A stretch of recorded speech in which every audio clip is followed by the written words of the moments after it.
فها أنا ذا يا إلهي واقف بباب عزك وقوف المستسلم الذليل.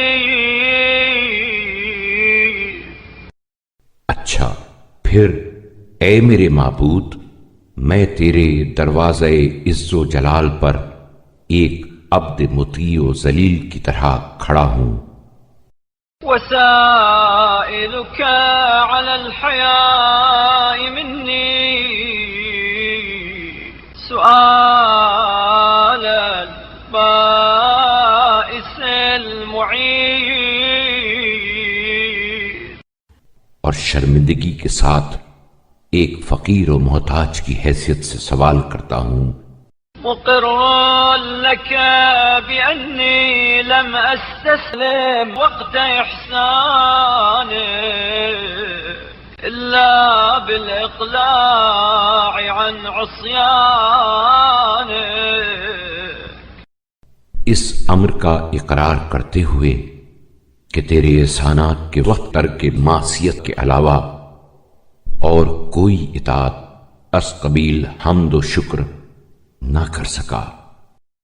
ولم أخل في الحالات كلها من امتنانك،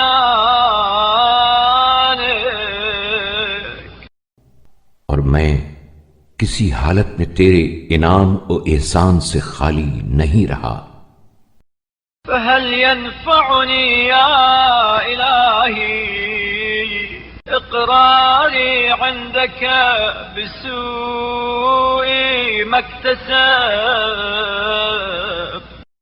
تو کیا اے میرے معبود یہ بدعمالیوں کا اقرار تیری بارگاہ میں میرے لیے سود مند ہو سکتا ہے؟ وهل ينجيني منك اعترافي لك بقبيح ما ارتكبت؟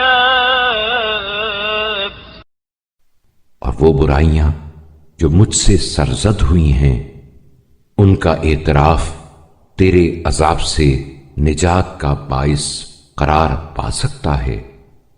أم أوجبت لي في مقامي هذا سخطك